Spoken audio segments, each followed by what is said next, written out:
भगवान कृष्ण ने जब देह छोड़ा तो उनके शरीर का अंतिम संस्कार किया गया। उनका सारा शरीर 5 तत्वों में विलीन हो गया, लेकिन उनका हृदय बिल्कुल सामान्य रहा, यानी एक सामान्य व्यक्ति की तरह। उनका हृदय धड़कता रहा और बिल्कुल सुरक्षित रहा। उनका हृदय आज तक सुरक्षित है। इस बात पर बहुत कम ही लोग विश्वास कर पाते हैं, लेकिन आज के इस वीडियो को देखने के बाद शायद आप भी भगवान जगन्नाथ की काठ मूर्ति के दर्शन करने के लिए आकुल हो जाएंगे। आज भी भगवान कृष्ण की जगन्नाथ की काठ की मूर्ति में यह हृदय धड़कता रहता है। ये बात बहुत कम लोगों को ही पता है।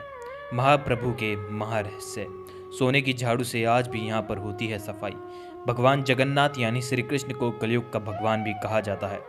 पूरी उड़ीसा में जगन्नाथ स्वामी अपनी बहन सुभद्रा और बलराम के साथ आज भी निवास करते हैं, मगर रहस्य ऐसे हैं कि इस पर कोई विश्वास कर पाता है तो कोई नहीं।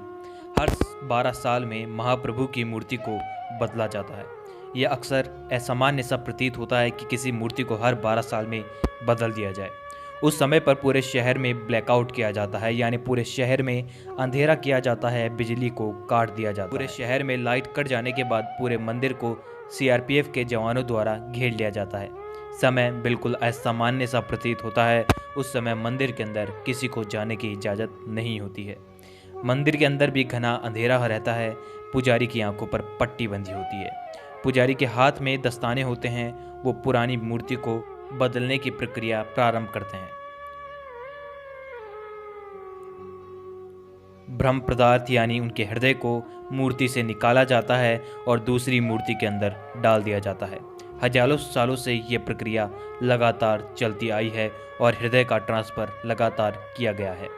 यह एक अलौकिक पदार्थ है जिसको छूने मात्र से किसी भी इंसान के जिस्म की चिथड़े उड़ जाने जितनी शक्ति पैदा करता है। लेकिन इस प्रक्रिया को पूर्ण करने वाले आज तक किसी भी पुजारी ने इस बात का खुलासा नहीं किया। महाप्रभु जगन्नाथ की मूर्ति को आखिरकार ऐसा क्या है? कुछ पुजारियों का कहना है इस बारे में कि जब हमने इस पे हाथ लगाया तो एक खरगोश की तरह उछलता हुआ कोई पदार्थ हमें महसूस हुआ। आंखों पर पट्टी थी, दस्ताने हाथ में थे, तो सिर्फ हम उसे महसूस ही कर पाए।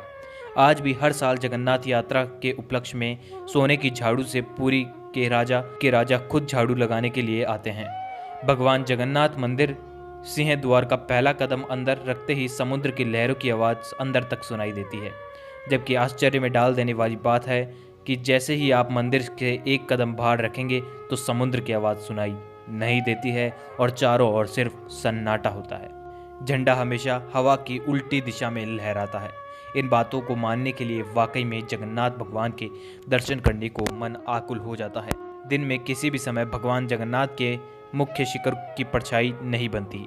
भगवान जगन्नाथ मंदिर 45 मंजिला शिखर पर स्थित झंडे को रोज बदला जाता है। ऐसी मान्यता है कि अगर एक दिन भी झंडा नहीं बदला गया तो मंदिर 18 सालों के लिए बंद किया जाएगा।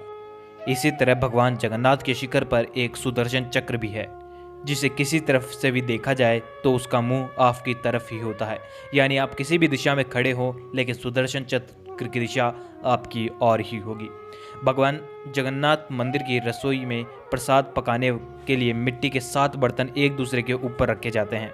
इस दौरान ऊपर रखे बर्तन का पकवान पहले पकता है, जो कि एकदम असामान्य लगता है, क्योंकि कोई भी पदार्थ को जब अग्नि पर रखा जाता है तो सबसे पहले नीचे वाले पदार्थ ही गर्म होते हैं, लेकिन जगन्नाथ मंदिर में ये एकदम विपरीत होता है।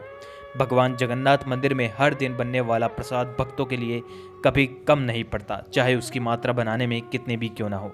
लेकिन हैरान करने वाली बात यह है कि जैसे ही मंदिर में पट बंद होते हैं वैसे ही प्रसाद खत्म भी हो जाता है। तो आप भी इस कथा के बारे में जानकर, इस कहानी के बारे में जानकर कितने ज़्यादा प्रेरित होते हैं, और क्या आप भी अपने परिवार के साथ भगवान जगन्नाथ के मंदिर के दर्शन करने के लिए आकुल हैं या फिर नहीं?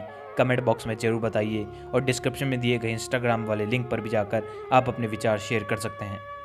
और भी अपडेट्स के लिए जुड़े रहिए हमारे साथ और कीजिए चैनल को सब्सक्राइब, ताकि और भी अपडेट से आप जुड़े रहें। और बेल आइकन का बटन दबाना ना भूलें, ताकि वीडियोज़ के नोटिफिकेशन भी आपके पास पहुँच जाएंगे। धन्यवाद।